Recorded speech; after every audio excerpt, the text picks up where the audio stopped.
Hey, this is Daniel Norton. I'm here in my studio in New York City with Marisa. And today we're doing kind of a cool reflection portrait. I get a lot of questions all the time about reflections, like how to keep reflections out of glasses. Not going to talk about that today at all. What I'm going to do is talk about shooting into a mirror. So basically, what I've done is I've got an old timey kind of looking mirror that I had got for actually a previous job. I was just sitting here at the studio. And I have Marisa, and I wanted to do something kind of fun. So really simple shot that you can do. Really the basis behind this is just controlling your environment, right? What I'm doing is I'm taking my Profoto lights. I already had them set up from earlier from a portrait shoot. I've got 1x3 strips on 2 of them in the back. They're shooting at the back of this mirror, which is kind of a bronzy, silver. And it's gonna just give it like a rim, right? I'm lighting the mirror.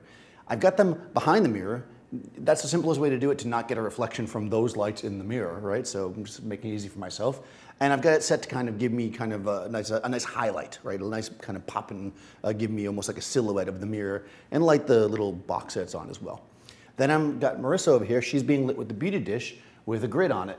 The reason why I have a grid and the whole way I have this thing set up is to keep the light on her and nowhere else. You can see there's all kinds of stuff in the studio. We have backgrounds here, we have products, we have a bunch of junk up there from my studio mates. I'm much neater than that. So we've got all this stuff here. I don't want that in the shot, so I'm lighting her this way, very conscious of that. So I've got her in position, I've got the mirror in position, and how do I line everything up? Well, the secret to that is you get everything kind of set, and then you stand at the position of the mirror, and you turn and tilt and adjust the mirror while the model is looking at it, and when they can see the camera can see them.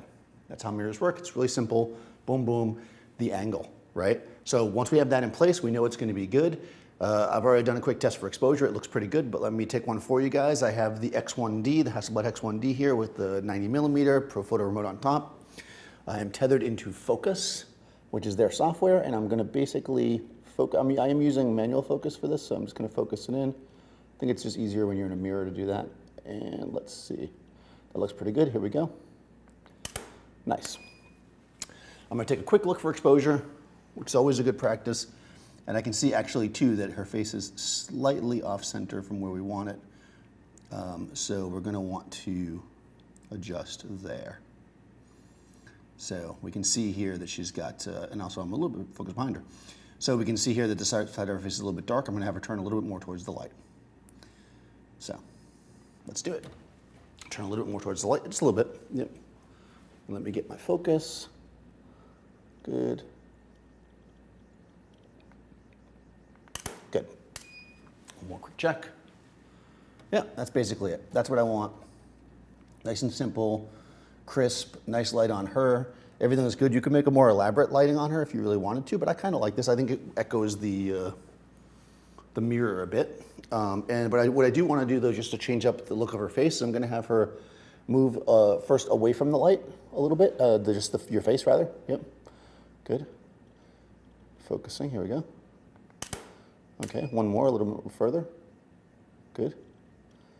See, now she's looking almost basically directly at me, but because of the way the light is, her face is going to be mostly in shadow, so that's no good for me. So now look towards the light a little bit. Good. Focusing, good. Maybe even a little bit more, yeah. Perfect.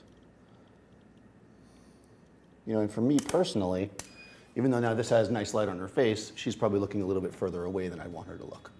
Oh, and she's blinking. Let's do one where you're not blinking, just in case she likes that shot later. This is almost like a picture frame feel. Oh, one more time, she blinked again. Good, nice. But go back to that central position, because that's kind of where I liked you. Yeah, there we go. Good, good, good, here we go. Yeah, it has almost like a picture frame feel, which I really kind of like. There she is inside the mirror. And again, because we're keeping it black back there, you don't see anything else. I mean, obviously we could put whatever background we want behind her. If we wanted something, kind of funky back there or whatever, we could put it just back there and light it. It'd be easy as that. You can do a lot of different things with this. You could use different kinds of mirrors. You could, light just only part of the mirror, not light it at all. Although if you didn't light the mirror at all, she would just be a little circle in the middle and you'd be wasting a lot of space. So I don't think I would do that, but if that's what you want to do, go for it. So remember, the whole concept here really is just controlling your space. So if I wanted to put something behind her, I could, but I eliminated the light in the space using the flash, and I'm just using reflection. It's all about putting the subject where you need them and the camera where you need them to get that right angle. So make sure you subscribe to Adorama TV and hit the little bell so you get all the notifications. Follow Marisa on social. I'll put the link in the description. Follow me, Daniel Norton Photographer. And I'll see you next time on set.